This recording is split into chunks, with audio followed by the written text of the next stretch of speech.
either influenced Come on. or created. All right. Pretty much everything. All right. So if that being the case, then I need to know what my rights and responsibilities are as a citizen, right? Citizen of this country, but what's as a citizen of the kingdom. Come on. Like what's my responsibility in the kingdom in terms of my political affiliations with folks, right? Okay. So like Romans 13 verses 1 through 7 kind of put, and I'm not going to read all of it, but basically it kind of sets the foundation. It's one of the foundational scriptures in response to government, right? So Romans 13, yeah, verses 1 through 7. If you want to find it, or you just write it down. And I don't think that a lot of people understand what role we do play and what that looks like. Okay. So what you got? I know you got. So Romans 13. Romans 13. New International Version. Let everyone Uh-huh. be subject to the governing authorities, for there is no authority except that which God has established. Okay, stop right there. Okay. All right. That right there is the foundational verse, right? Yes. God is setting the parameters in terms of what is and what authority is supposed to look like. Okay. And of course, he is what? First. Because he established that. Right. So when we look at the spiritual parameters, then we got to realize that anything outside of what God declares to be just, right, and righteous and worth, it has to come from him. Right. That's what this So is. he established authority. Okay. Because he is the authority. He is the authority. Right? The issue we have is how man implements authority. Okay. How he or she uses authority or their position of authority. Right? All right. Come on. That becomes the issue. If you don't believe that God is in control, you got a problem. Well, if you don't believe that God is in control, then what? You out of control. You out of control. You out of control. Okay. All right. Come on. Let everyone be subject to the governing authorities, for there is no authority except that which God has what? Established. Okay. He established because he is the authority. Right. So that right there are some parameters, there's some limits and some boundaries based upon his will, not ours, but his will. All right. I'll keep going. I'm sorry. The authorities that exist the authorities that exist have been established by God. Right. Consequently, whoever rebels against the authority is rebelling against what God has instituted, and those who do so will bring judgment on themselves. There you go. Ooh, for the rulers hold no terror for those who do right, but for those who do wrong. Yes. Do you want to be free from fear of one in authority? Then do what is right, and you will be commended. Okay, go back to 5. That was 3. 5 is okay, go to 5. 4, 5, where 5 is. Therefore, it is necessary to submit to authorities. Wait, do what? It's necessary to submit to authorities. Right.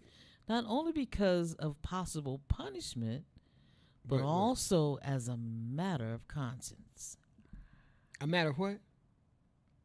Conscience. A matter of what? A matter of conscience. Okay, so all right, it amazes me how people I don't want to hear to what God says. I don't want to obey. I don't want to. Okay, so the question becomes, if you don't believe that he established, then where is your moral conscience? Or in this case, where is your moral compass? Like, what determines what's right and wrong? Saying something right now. And what establishes what is right and wrong? And it amazes me how what we consider to be, you may not, no, I'm religious. I don't believe in God. But it's amazing how a person who has a solid moral compass, their beliefs are aligned with the word. Because God is the authority. Because he's the authority. Right? So government officials are described as they are described as God's servants, and they maintain the order and restraining of evil. Come on. Okay, you got so they're the servants. They're designed to put everything in order to manage people, and of course, from a moral standpoint, to restrain evil. Right. So Christians are, as Christians, we are to obey law, pay taxes, come on, show respect and honor to authorities. Okay. All right. All right. Jesus even said, what is owed to Caesar, you give unto Caesar. You give unto Caesar. I mean, how we gonna pay our tax? And Jesus reached in the water, pull out a fish, and there was some coins. He said, "Hey, take them 2 coins." Go. You know, other people, can you pull that fish out? What's in that fish over there? I be like trying to find some more fish, right? Come on. So, but obey laws, pay taxes, and show respect and honor to authorities. Okay, so some people say, I got to obey everything. Okay, well, we're going to get to that, right? We're going to get to that. The key thing we need to understand is government is a God-ordained structure meant to promote justice and civic order. Civic order. Civic order. Come on. Order among the people. The people. Yes. Come on, yes. people. Promote justice and orderliness among the people. Yes. All right. Christians we should obey laws as long as they are not sinful. Man. Obey laws. They got to be in alignment with God because, again, Romans 13:1. Let everyone be subject to the government authorities, for there is no authority except that which God has established or ordained. Yes. So when we get to 1 Peter chapter 2, verses 13 to 17, it says, submit yourselves to the Lord's sake, for the Lord's sake, every human authority. And Peter also added, honor everyone, fear God, honor the emperor. All right? Honor everyone, fear God, and honor the emperor. We got to fear God first. Okay. Okay? Yeah. If I honor the authority, that means that I'm honoring out of what God has established in Romans chapter 13. Come on. Peter wrote this during his reign, during the reign of Nero, one of the most oppressive rulers in biblical history. So the command is not to depend on whether leaders are righteous. Okay, so humans throughout history have been under oppressive rules in a lot of different situations, right? Absolutely. Come on. But we need to understand what God's role and position is. Come on. All right. So I may have a healthy fear.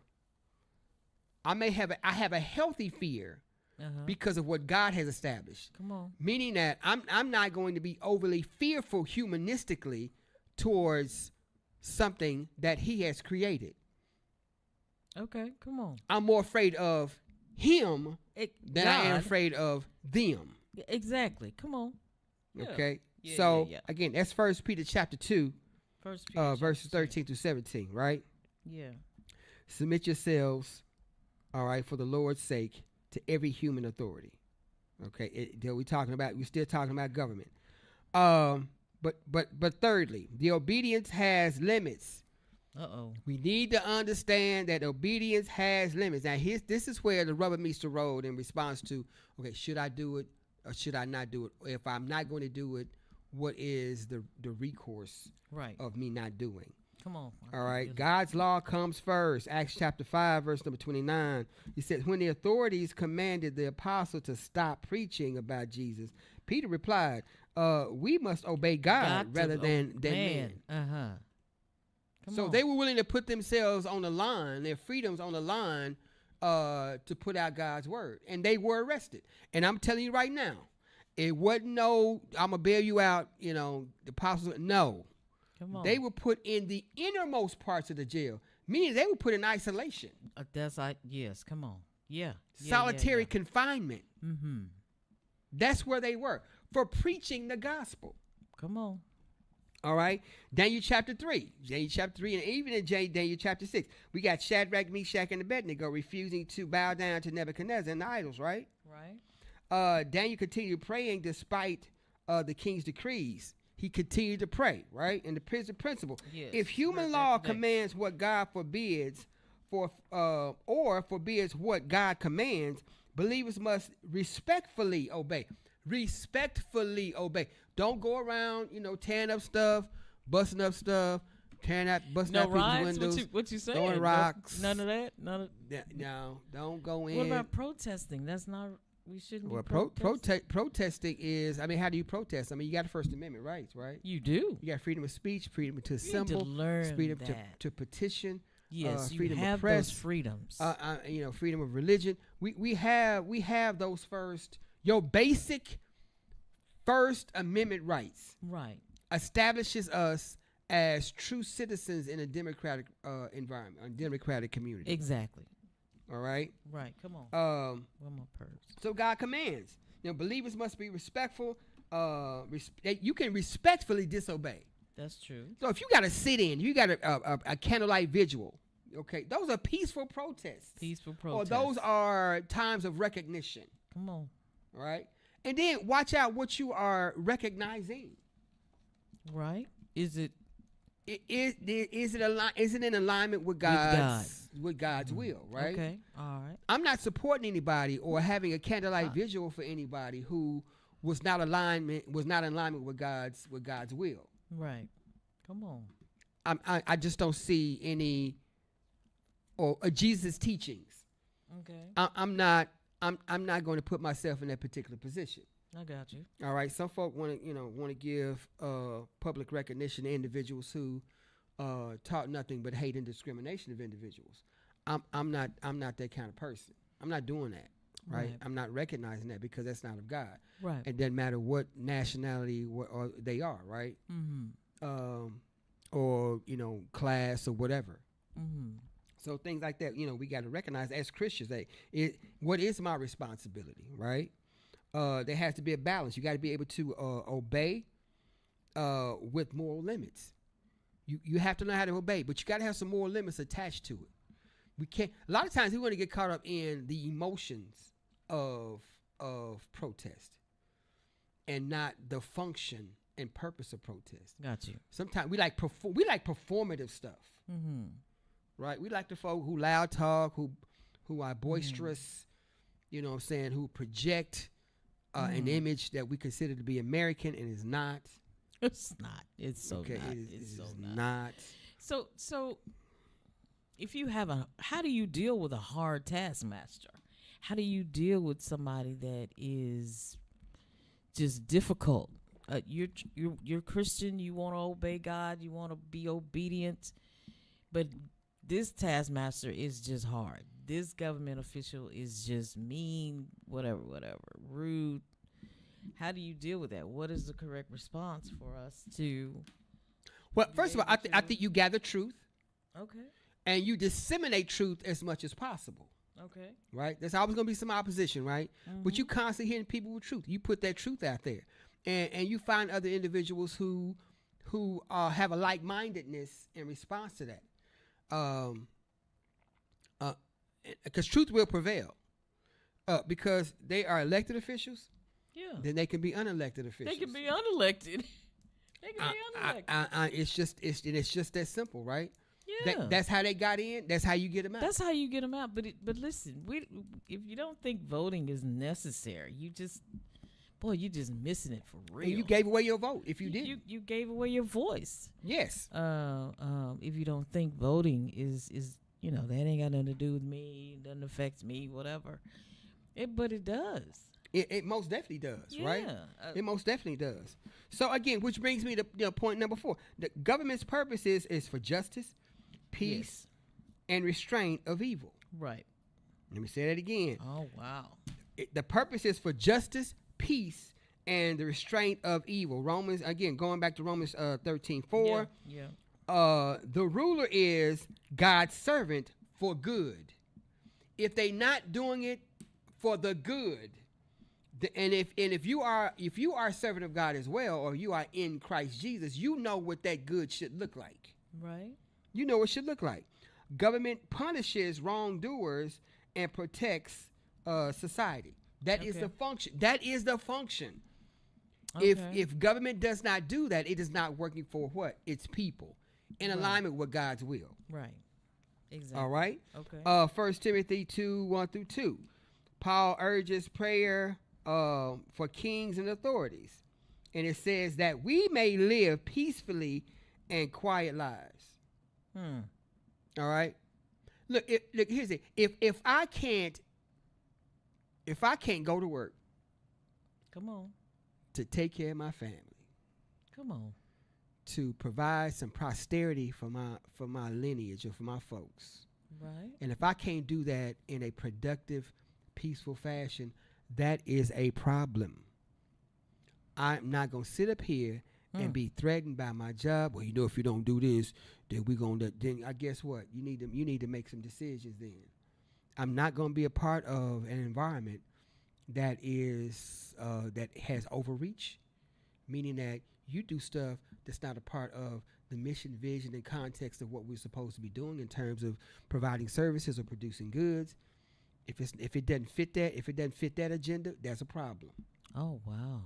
Even if it does fit that agenda, if it's not alignment, if I'm discerning, Come on.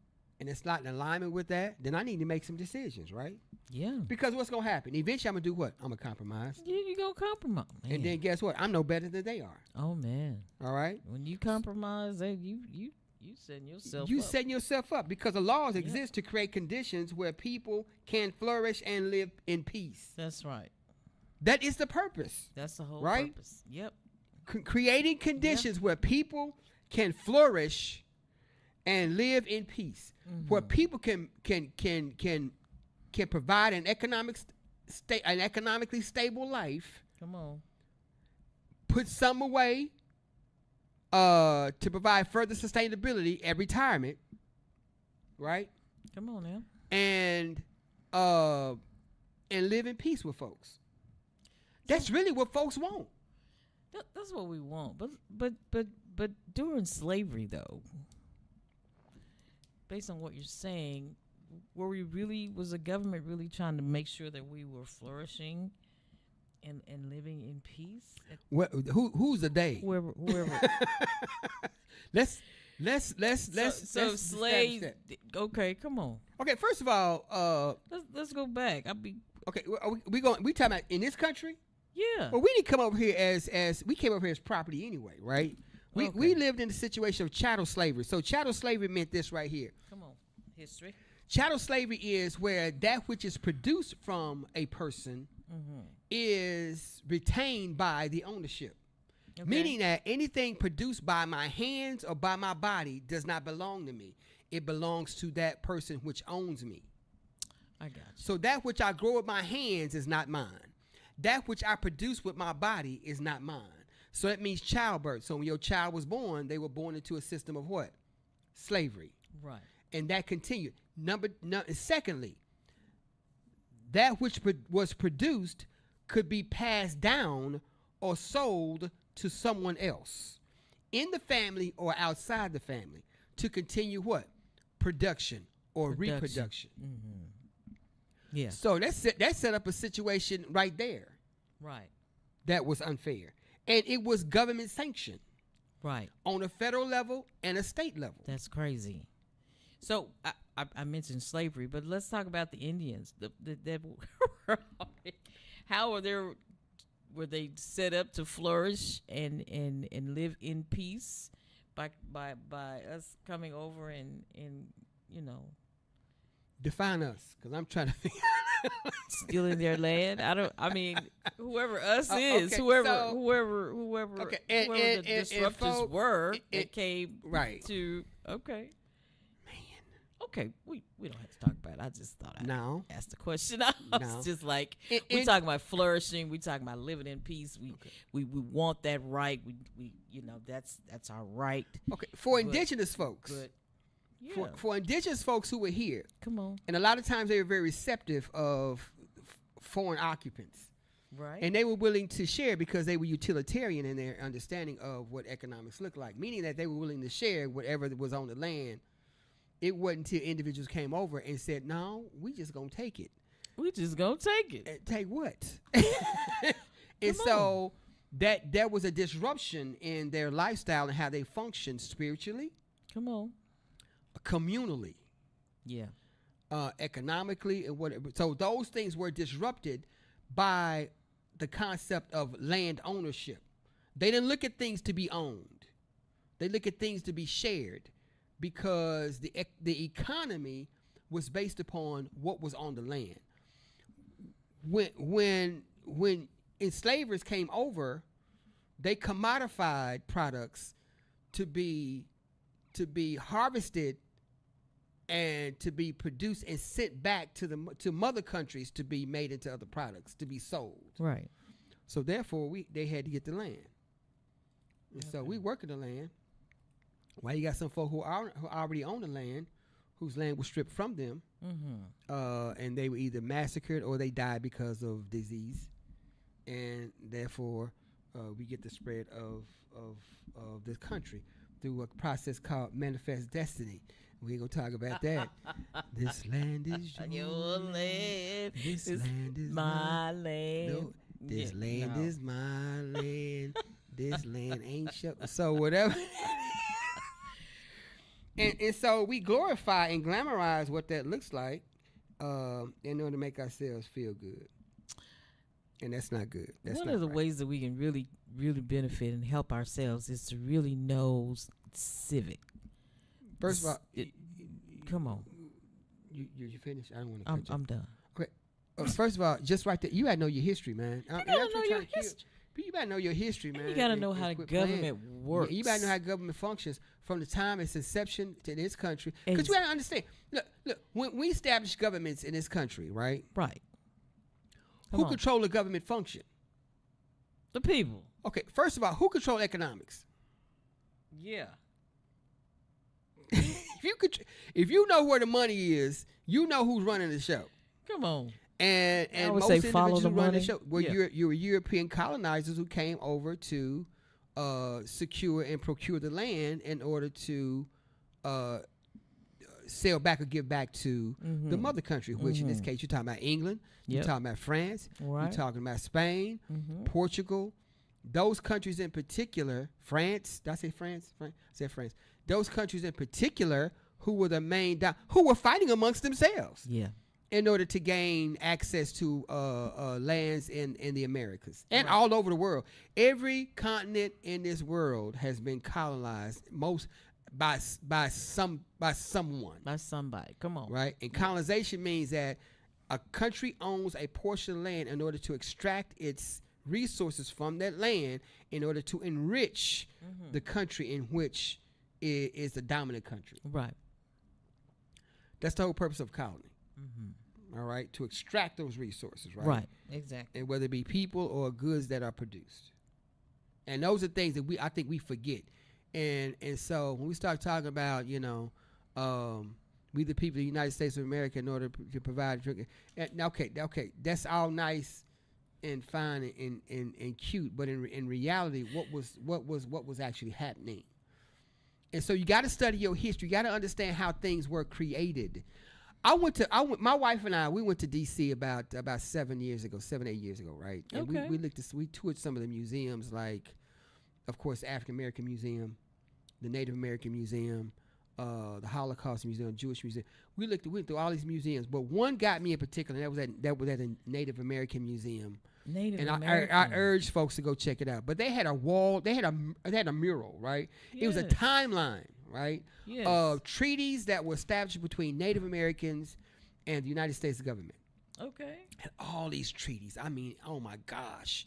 It was so many treaties. At the end of the timeline, there was a statement made that all the treaties that were established between the United States government and indigenous tribes were never honored by the United States government. Oh, man. That right there broke my heart. I Every treaty that was established between Native American tribes or councils or whatever were never fulfilled by the United States government.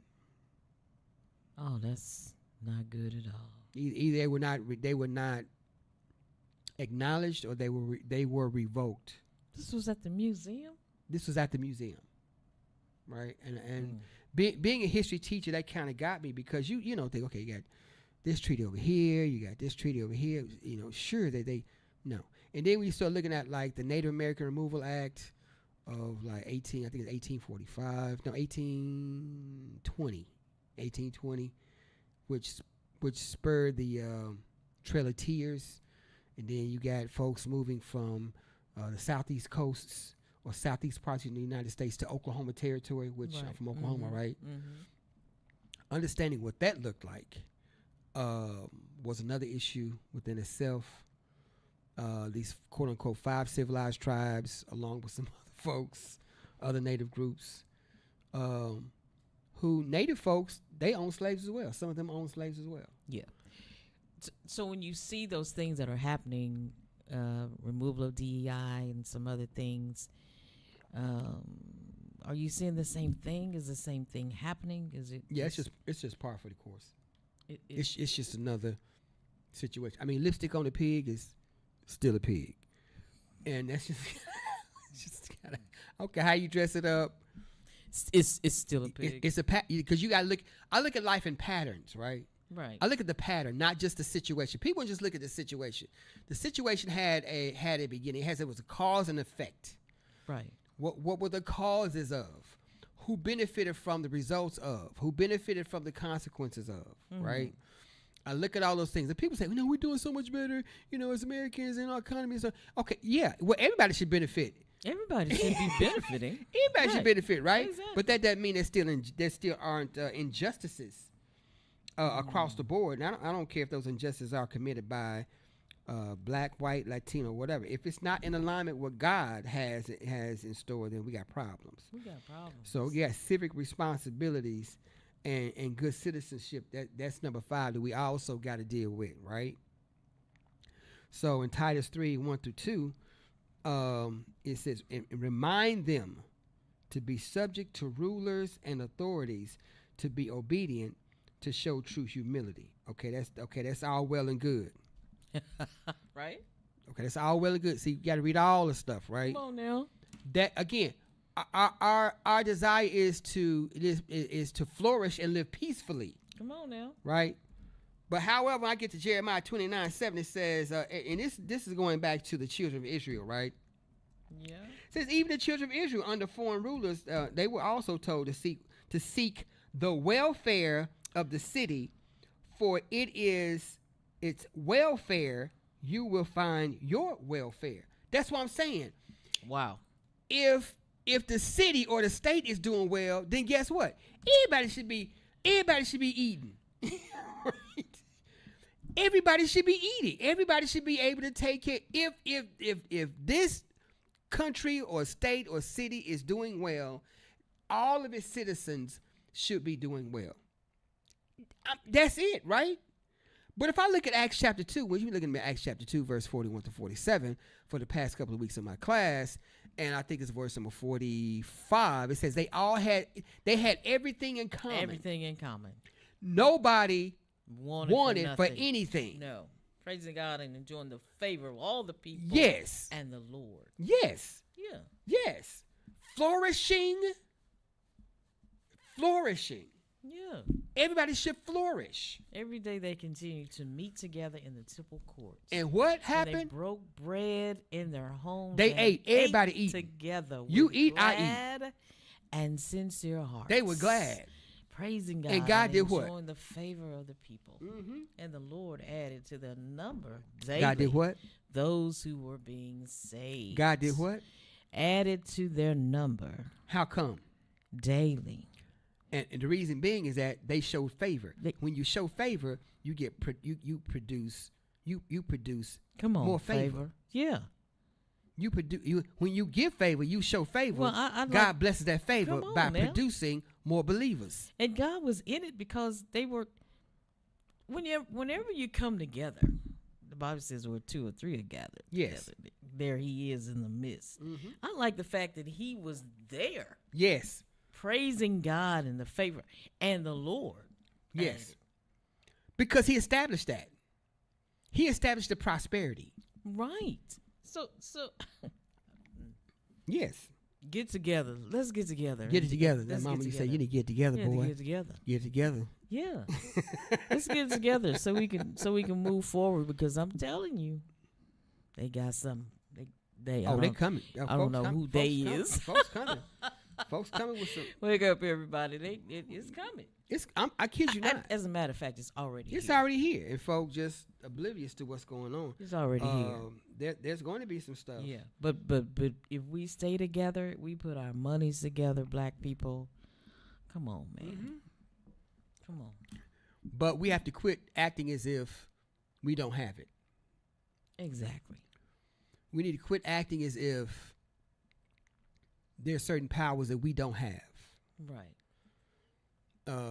Because we do. Because we do. We're smart. We're quite intelligent. Oh man. Highly intelligent. Highly intelligent. Right? Exactly. But we've been taught not to. And other people have been taught. Yes, other folks have been taught as well. That we, don't believe in what we have. It's that whole divide and conquer concept. Exactly. And God is not a divisive God. No, He is not. He is not a divisive God. Mm-mm. So we need to pull our resources together first as believers. Right. Come on now. And producers. Right. Believers, producers. And that's what we have to be. Believers are to continue to do the good for the society, not merely comply with laws. We need to do things that are in the best interest of our society, our communities. Not because it's a law, not because it's a codified law, Come on now. but because it is the law of God. So what does it look like if we all come together? Oh my goodness. And put our monies together, and those people that have SNAP, need SNAP, on SNAP, which is 78% of other folk that actually use right. that. But if we just came together and just benefited each other, this said they had all things in common. They broke bread in their home every day. They continued to meet together. Yes. And we just took care of. What does that look like? So if we did that, let's just look at from a congregational standpoint. Okay, right? come on. Having things in common. Yeah. So you got to identify need. Exactly. First, so what are the basic materials of life? What are the basic things we need to survive? You need water. Food, you clothing, need water, shelter. food, shelter, clothing. Yes. Okay, you got to start with Peace those of things, mind. right? Yes. Come on. So how we gonna feed folks? If something catastrophic happens, how you gonna feed folks? How you gonna take feed? care of folks? Mm-hmm. That's where your food banks come in. That's where your donations come in. How you gonna take care of your folks, right? Come on now. Your gardens. I've seen some gardens. Most definitely. Flourishing. Yes. I'm even talking about in the neighborhood. we need to find a meat distributor possibly. Come as well, on now. Right? For those who eat meat. For those who don't, we need to find some. It doesn't matter. At any level, we need to find a way to take care of those individuals as much as possible. Exactly. Even in terms of medical care, right? Exactly. Like how do we provide simple medical treatment for individuals who might be sick? What accesses do we have to medical care? Right. Look, I'm going to tell you right now, for those individuals who control food, medicine, yes, water, and finances. And you didn't mention schooling. You didn't mention education. Wow. And educate. I'm assuming that I'm going to assume that education is in the mix in all of them, right? Exactly. But yeah, you got to have individuals who have access to education to allow people to develop their high order thinking skills. Mm-hmm. Like how do we rationally figure this stuff out? Like were you getting education in the process? Now say that, and it's not formal. Right. It's not. You get formal and informal education. By planning and having individuals who have expertise in certain areas, you are educating the masses of individuals. And you're educating people in the process. That's right. Correct? Right. So that's a form of informal education. But we need to strategically figure out, and those individuals who are astute in certain areas, we need to figure out Come on now. what those things look like. If you don't have access to water, how can we keep water? Yes. How can we maintain? How can we store water? Come on now. Like, what does that look like? Have everything in common. Like, what, they didn't have refrigerators and whatnot in Acts chapter 2. Come on. We're going to put it in the freezer. But they ate together. But they ate every together. Day. How often? Every day. Every day. Every day. Every day. Yes. Because it was there. It was there. They put their stuff together. And the urgency to meet come on now. in order to distribute yes. was there. Mm-hmm. See, we think it ain't an urgency to do certain things. But it doesn't have to be an urgency at the moment. There could be a preparation of a time where there might be. But I need to know and count on and trust them that somebody, look, I don't care who it is. Look, this person over here is responsible for, the food. This person over here is responsible for the water. Yes. This person over here is responsible for the security. Mm-hmm. This person over here everybody has a responsibility. Exactly. And when you work it that way, you can cover that Acts chapter 2. Come on now. You can cover that. But this was a miracle going on. Was most definitely was a miracle. Because who established the parameters? God did. God. Yeah. He said everyone was filled with awe at the many They was what? Filled with awe. Awe. Astonished. Amazed. Yes. Mouth open. Can't believe it. I don't know how it. it's getting done. At the many wonders and signs performed. Mm-hmm. Come on. That right we there. don't think we have a miracle inside of we us. We don't. We don't. Which goes back to that mustard seed faith. Because we get beat up. Yes. Because something or someone in society say, y'all can't do that. Y'all can't do that, man. Yeah, man. Y'all know y'all like crabs in the bucket. Y'all can't do that. There's a woman that told me that, it was all I could do to go, y'all, the reason that Trump is doing A, B, C, and D is because certain people, and I don't mean any harm, she said, is because y'all are the ones that y'all, it's a generational curse almost where you're on it and your children are on Snap and then your other, they grow up and then they. And I said, but did you know that 78%? Look, folk don't care about that. Folk want to know if they're going to eat today. People. That's all they're concerned about. And I understand what she's saying, right? I do too. I understand what she's saying, but and I don't know the woman. But what are you doing to educate folks then? That's what I want to know, right? And I worked for housing authority. So I had to educate her. No, yeah, you got to educate folks. We have pulled up. Most definitely. We have pulled up. Yeah. We got stuff at the house we doing. We got our own entrepreneur thing. We got some stuff going on. We're learning more things. We're being educated. Yes. No, we not. You only know what you know. Come on now. You can't speak on nothing you don't know about. You cannot. All right? And folk got to cut out all this, imposter syndrome, Dunning-Kruger syndrome. Folk got to cut that out. Cut that out. Stop that. Stop that. Dunning-Kruger. Yeah, no. Dunning-Kruger. I don't know what that is. I say stuff think people know. Okay, Dunning-Kruger is those who know. No. Don't tell. Those who don't tell, they know. So what that means is this right here. So some people out there, they just think they know everything and they always talk and don't know anything. Yes. Them quiet folk who sit back in the cut and when something happen, then that's when they say, them the folk you need to listen to. Come on now. Folk who sit back and they planning, preparing, they ain't saying nothing, but they plotting and planning the whole time. Exactly. Say, okay, look, when he stop talking, I'm going to tell you what the plan is. All right? Uh-huh. There's some folk gonna always yip, talk, flap their gums, do whatever. Now. You will always have them folk, right? Yes. It's the folks who sit back and plan to prepare. Them the folk you ought to be listening to a lot of times, right? And we all gonna come together and make this thing work. Imposter syndrome is like you got folk who just post up and think they got it all together, this, that, and they may look like they got it all together, but it's a front. Come on. It's window dressing. Wow. It's a gilded response to what they don't know, what they don't have. Man. Gilded is like that golden coating on the outside, but underneath is rusty. Ooh-wee. So some folk look like they gold, but they rusty folks. They rusty folks. Yes. And eventually they rust eats through that gold, and folk begin to find out they ain't got it Like they said, it's that Wizard of Oz look. You know what I'm saying? Everybody's scared of Wizard of Oz. Wizard of Oz wasn't doing nothing. They pulled it back, and it's like, is this it? Yeah, this it. We scared because of this.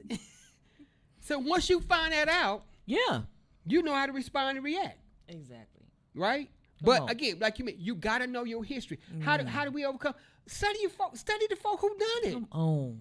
The folk from Black Wall Street, whether it's Tulsa, whether it's in Wilmington, Delaware, I don't care. The Carolinas, Elaine, Arkansas, Rosewood, Florida. Come on now. Study them folks. Yes. Study them. Black Wall Street established itself in about less than 20 years. Come on. It was amazing. Had hospitals, had an airway, had stores. The dollar was turning the dollar remained in the community it turned over about eight, 9 times. Yes. You know why? Because they practiced cooperative economics. Wow. Cooperative economics. What you don't have, I'm willing to share with you. I'm willing to trade with you. I'm willing to do this stuff with you. In restorative practices, we teach folk to work with individuals, not do anything to them, to harm them, not to neglect them, not to have them do anything. We ain't trying to do everything for everybody. Come on now. Because they make you lazy, right? They make you weak. We doing stuff with folks. Yes. We need to learn how to do stuff with folks. Man. And when we do stuff with folks, everybody eats. Everybody can eat. Everybody eating. So when the government say, okay, we ain't got so, that's okay. Come on. That's okay. Do not panic. I got a pot of beans and some neck bones and some salad. I'm going to bring the rice. We good. And the Kool-Aid. Yeah, because we know in past what has happened to us. We need to go back to what they used. Know. Yeah, but we get too high on the hog and think that, we ain't. You better study your people. You better study your people. Okay, you better go back. Because you. You see what I'm saying? Yeah. And teach your kids. That's the problem. Teach kids. I don't want that. I don't want to eat that. Okay, you starve. Okay. Many times, they gonna eat. My mama said, "Oh, you gonna eat it? Keep living." Boy, I used to hate that. Keep living. I'm gonna show you. Like, I didn't want to hear that. Thank you, mama. Thank you, mama. That's our show. That's good stuff right there. Yeah. We gonna continue this. This ain't it, because we ain't talking about like what we are responsible for. Politically responsible. We gave it a God side. God established the original politics. God established all of that. He established leadership. He established authority. Right. Now, what's our actual responsibility as citizens? We need to hit that one. That's good. Yeah. That's next week. That next week. Next week is Thursday. And next week is Thanksgiving Eve. Thanksgiving Eve. So we'll keep. I don't know if we're gonna be here or not. Yeah, we'll keep people abreast of what's happening. But you gonna get it. But you gonna get get this info. No. That's our show for tonight. Thank you so much for joining us. Dina Grimes is on the line. What's up, boo? Girlfriend? I see you. That baby is. I'm coming home for the sugar. Coming home for the sugar. Thank you so much for joining us. We'll see you next time on Heartfelt Testimony. We'll see you.